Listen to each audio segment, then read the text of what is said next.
get a new hub and a new bearing. Super.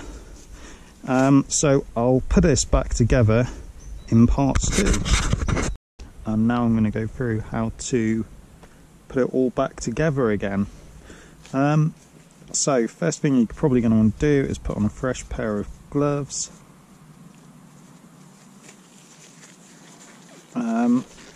As I said in the first part, probably worth buying a box of gloves because you're probably going to want to keep them in your car because they're always handy for keeping your hands clean, and it just works out a lot cheaper.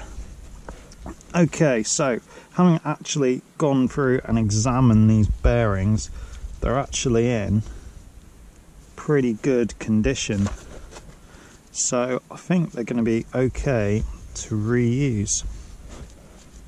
So possibly the reason why they were making so much noise was down to the bearings not being tight enough up against the wheel. So I'll go through all of that now. So first thing I'm going to do is put back on the, put it all back together again. So I'm going to put this lot into here like so. So we've got the inner bearing with the grease seal up against it all. I'm going to poke that in like so, so it's all nice and flush. The next thing is, because there's no grease nipples on this bearing, and it's what you should do anyway, is I'm going to fill it full of a load of grease, because that's the stuff that allows the bearing to turn, which will mean that your trailer wheel will turn, which is obviously very important. So as you can see, spin it around a little bit, you can see there's quite a bit of grease in there, so I get the next bearing, push that in like so, and you can see it just slots in. And then the next bit that I need is the old washer, like so, and then the last bit is the castle nut. So you need to get this nice and tight, and this is the part that's really difficult to grasp. This is probably the most important part of the whole thing, really. You need to tighten up this castle nut so that it's reasonably tight. So you want the actual hub to be spinning reasonably easily, but there shouldn't be any movement on it. So if I just back this off a little bit, maybe even a touch more, you can see there's quite a bit of movement there. That's no good at all. That will just wear the bearings out. But if it's too tight, using the welders, you can see that it's not really spinning. So my little tweak with this is actually to undo it so it's roughly right. Get your pin, post it through one of the holes that you've lined it up with as best as you can. Probably a good idea to use a new pin really here, but kind of working with what I've got. And then my next top tip would be to put the wheel on roughly, because that's the best way, I think, to guesstimate or to find out whether the bearing's right or wrong, or whether it needs adjusting. Because as I say, if it's wrong, the wheel won't spin and the bearing will get really hot, and if it's too tight, it'll get really ruin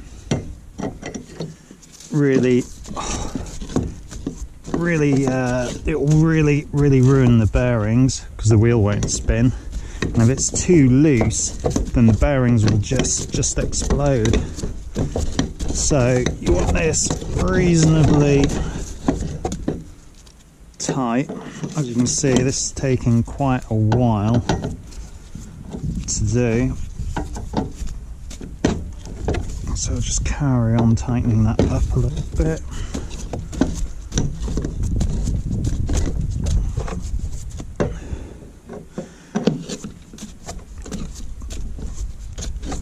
And the idea here is once we've got it reasonably tight,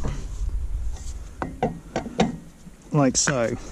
What you want to do is give the wheel a quick shake, and if there's any movement in the wheel, if the wheel feels loose on the hub, then that probably means your castle nut needs tightening up. And if the wheel doesn't spin, then that means the castle nut needs loosening off a little bit. So at the moment, that seems okay to me. Seems to be spinning quite nicely, so I'm just gonna pop it all the way back down, and then the next part to stop it from moving is just to bend it all the way up like so, and maybe post it back down like so, thusly. And then the last bit is I'd always pop a bit of grease round like so, basically because you don't want it to run out of grease. So I'm just going to pop a little bit more in like so. You don't want too much in there, but you just want to make sure there's good amount.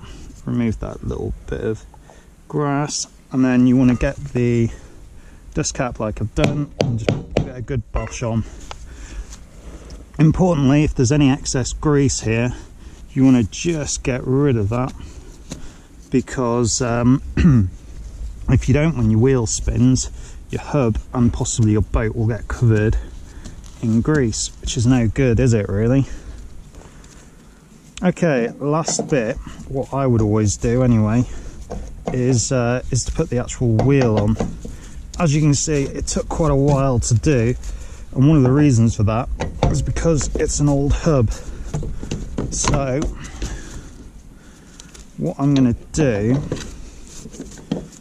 is take this back off a second,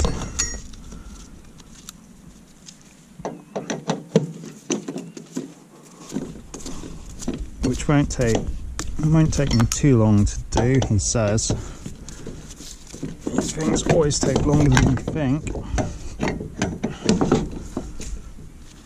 Ooh.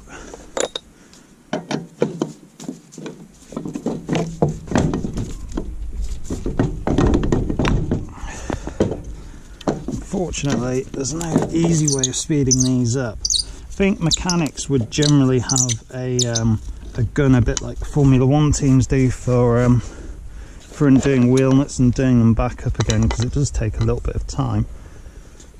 And if you're doing it for a living, it can be quite costly.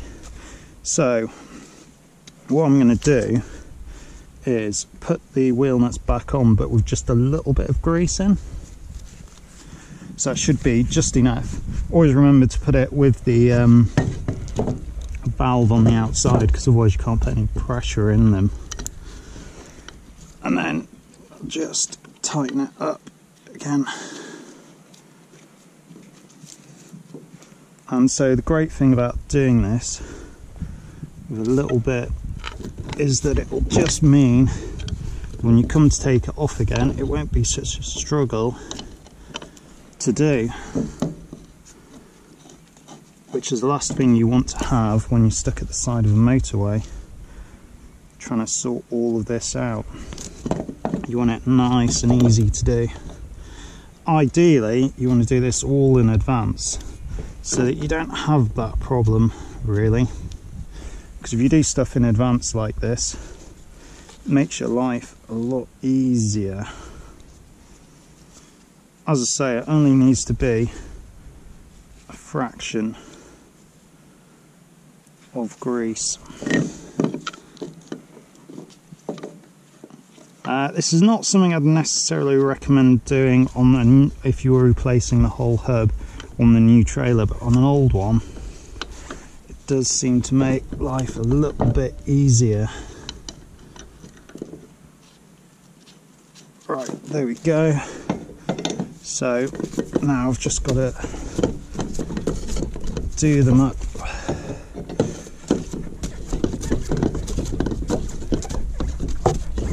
Key thing here is to tighten them up. So opposite sides, like so, as it makes the wheel fit on a lot better.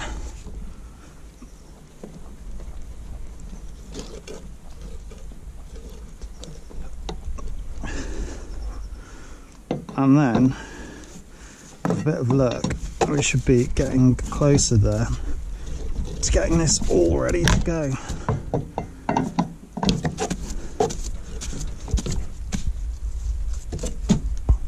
Okay, so last point is you need to actually make sure the wheel nuts are to the right amount of tension under them, otherwise they can come undone. So enter the torque wrench. So with most trailers they should be set to about 65 Newton meters or so. So what I want to do now is just drop it down like so. If you've never seen a torque wrench before, the important thing is they can be adjusted by turning the bottom on this one anyway, up and down depending on the setting, and then reclosed. And then the thing to do is only ever use them for undoing, never for tightening up, never use them for undoing, as it causes issues. And what you want to do is just tighten it up until you hear it click, like so. And the same thing again with the others. So as you can see, not super difficult to do, but takes a bit of effort.